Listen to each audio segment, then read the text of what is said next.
When they confronted Toulouse in 2000, it had been their initial semi-final in the European Cup, but they are now playing in a record 13th. Standing in their way are Racing 92, whose only previous appearance at this point came in 2016, the year they lost to Saracens in the closing.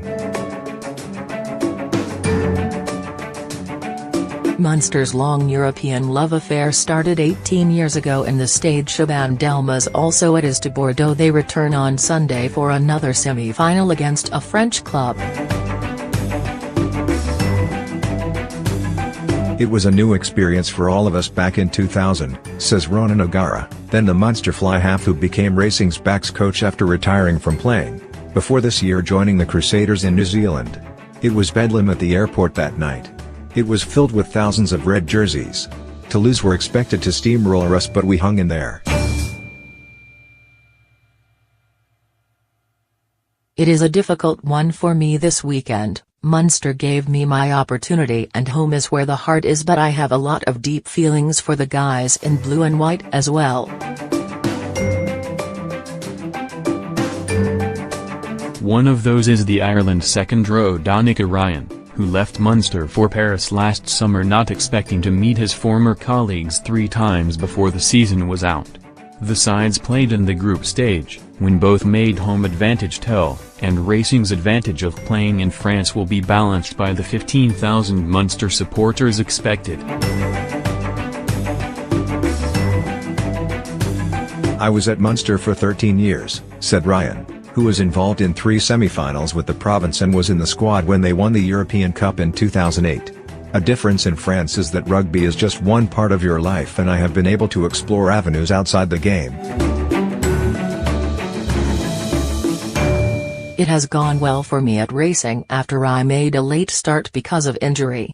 I wanted to prove that Irish players are hard-working and can perform at a high level. We know we are going to have to be at our best against Munster and manage the game well. Racing's Dan Carter is approaching his final month with the club before the former All Blacks fly half moves to Japan to end his career. His cameo as a second-half replacement at Clermont-Auvergne in the quarter-final inspired the only away victory of the round, and the 36-year-old is anxious to add to his haul of winners' medals.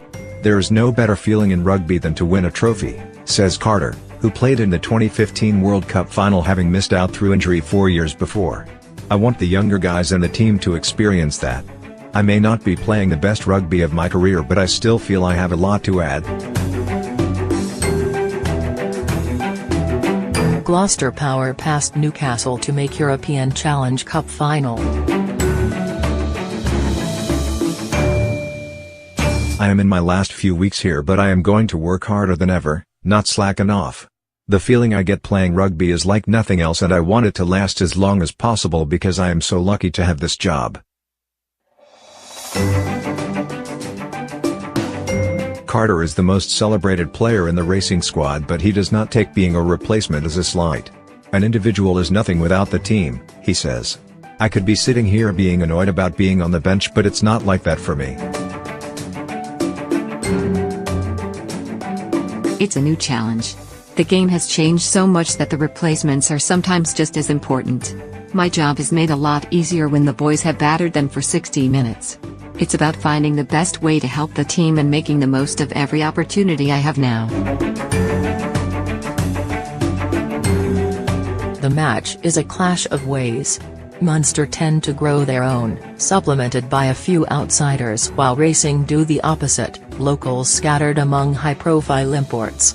Both have shown they can dig deep. Munster at home to Toulon in the last round when willpower took them through, and Racing the following day in Clermont when they also came from behind.